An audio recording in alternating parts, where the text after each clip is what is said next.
We're going to add something new to this unit then. We're going to have to find the midpoint. Midpoint is exactly like it sounds.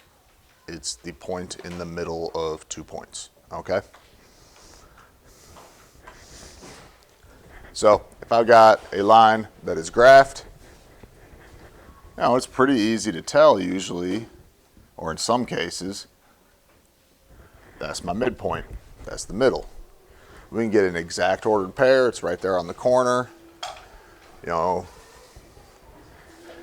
We went up 1 over 2, up 1 over 2. It's the same distance from each of those points.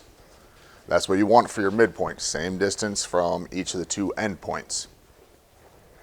Sometimes it's a little trickier to tell though. In this case, we don't have an exact point, like where it would be right on a corner, so we couldn't get an exact ordered pair. So there's a way to find the midpoint.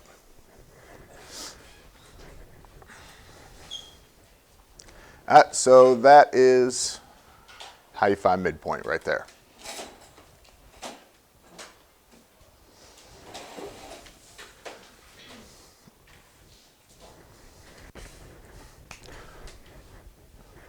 So here's how this works. Works a lot easier than it looks. Midpoint's the average of the 2 points.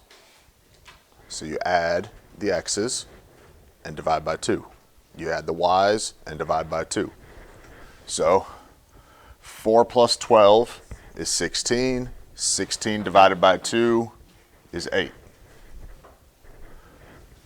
8 plus 2 is 10.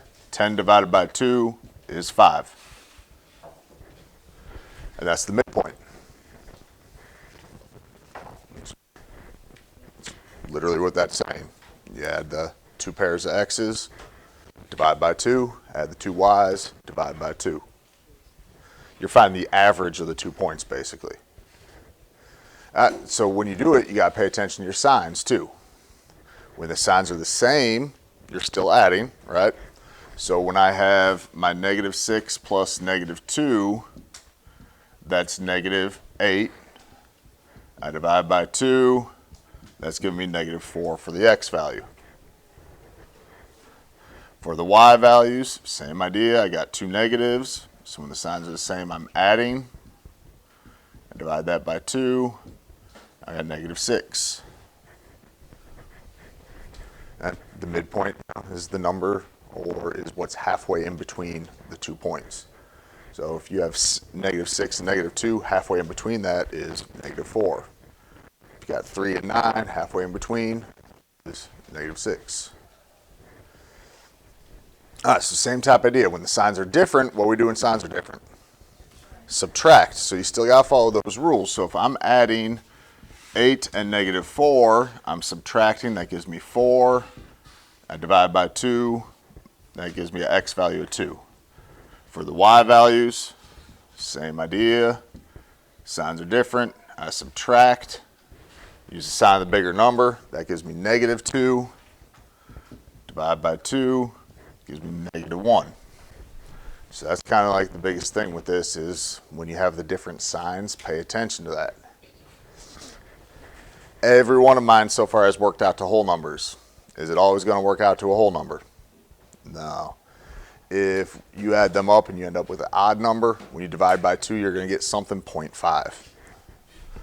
So as long as they're whole numbers to start with, you'll either end up with whole numbers or you'll end up with something 0.5. All right, so another thing we got to do with this then is, let's say, here is an endpoint, and we'll call that one the midpoint. So what I have to be able to do, or what y'all will have to be able to do, is find the other endpoint. It's a little bit more to it than it was with find the midpoint, but it still kind of works out the same. If we go down 2, over 2 to get to the midpoint, to get to the other endpoint, you're doing the exact same thing. So that would put the other endpoint right there. So on a graph, you just got to follow that same pattern you were going on and keep it kind of going. Without a graph, what you're doing is you're working backwards. All right, so when we were finding the midpoint, we added and then divided by 2. So since we're going backwards, we're going to start with the midpoint. And in math, when you go backwards, you do the opposite. So I'm going to take my x value, opposite of dividing by 2, I multiply by 2.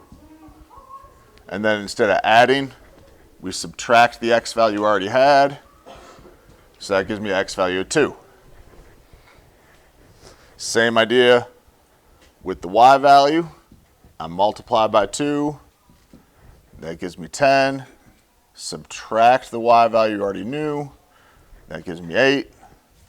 So I got 2, 8 as my other endpoint. Any questions on that?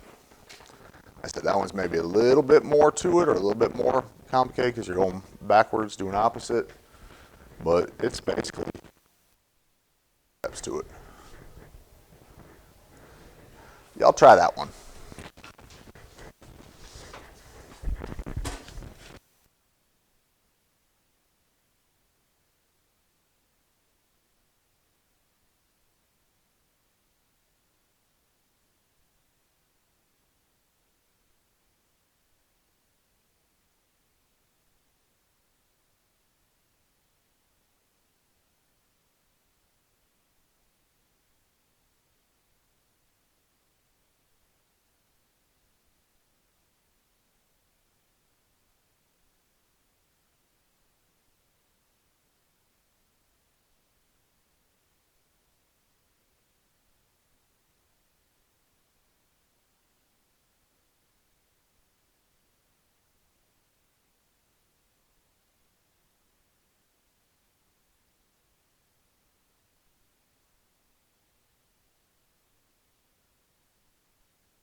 All right, so you start with your midpoint, and we're doing opposite.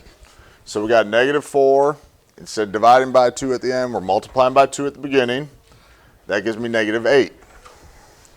And then you're subtracting, opposite of adding. So if I subtract 8, I do same change. Signs are the same. I add. That makes -16 for my x value. Go ahead and do the y value, multiply by 2, that makes -6.